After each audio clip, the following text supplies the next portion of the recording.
કેશોદના બામણાસા ઘેડ ગામે યોજાયેલી ભાગવત સપ્તાહમાં કેવળ કથા વાર્તા જ નહીં પરંતુ આજના ભૌતિક સુખો વચ્ચે ભાવિકો બોધ લે, ધર્મનો પ્રચાર, સંસ્કાર, શિક્ષણ, પ્રાકૃતિક ખેતી, શુદ્ધ આહાર, શારીરિક તંદુરસ્તી, લોક વ્યવહાર જેવા ગળે ઉતરે તેવા પ્રેરણાત્મક પ્રસંગો રજૂ કરાયા હતા।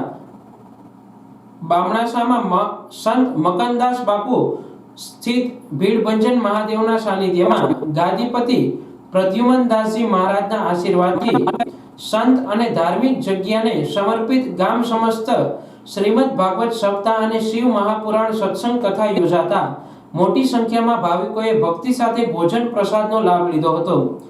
ભાગવતાચાર્ય ડોક્ટર મહાદેવ પ્રસાદ મહેતાએ ભગવાન શ્રી કૃષ્ણએ ત્યાગ ધર્મ બજાવી અનેક રાજ્યો ઉપર જીત મેળવી રાજ્ય રાજાઓને સોંપી પોતે ધર્મની સ્થાપના કરી હતી। જ્યારે સુદામા ગરીબ હતા જ નહીં તેમ કહી તેણે વિદ્યાર્થી જે કંઈ પ્રાપ્ત કર્યું તે મારું નહીં મારા ગુરુનું છે તેવો કાર્ય ભાવ પ્રગટ કરી હંમેશા માંગવાનું ટાળ્યું હતું। કથા દરમિયાન માલદેવભાઈ આહિર અને તેમના કલાવૃંદે પ્રેમ, કરુણા, ત્યાગની મૂર્તિ ભગવાન શ્રી કૃષ્ણનો નાટ્ય દ્વારા પ્રાગટ્ય ભાવ રજૂ કર્યો હતો। આયોજકોએ તજજ્ઞો મારફત ભાવિકોને પ્રેરણા મળે તે માટે પ્રાકૃતિક આધારિત ખેતી વિશે વિશેષ કાર્યક્રમ આયોજિત કર્યો હતો। આ ધાર્મિક પ્રસંગ દરમિયાન રક્ત સર્વરોગ નિદાન કેમ્પ, મહારાસ, ભક્તિ સંધ્યા, લોક ડાયરો, દાતાઓ, મહેમાનોનું સન્માન સહિતના અનેક કાર્યક્રમો યોજાયા હતા।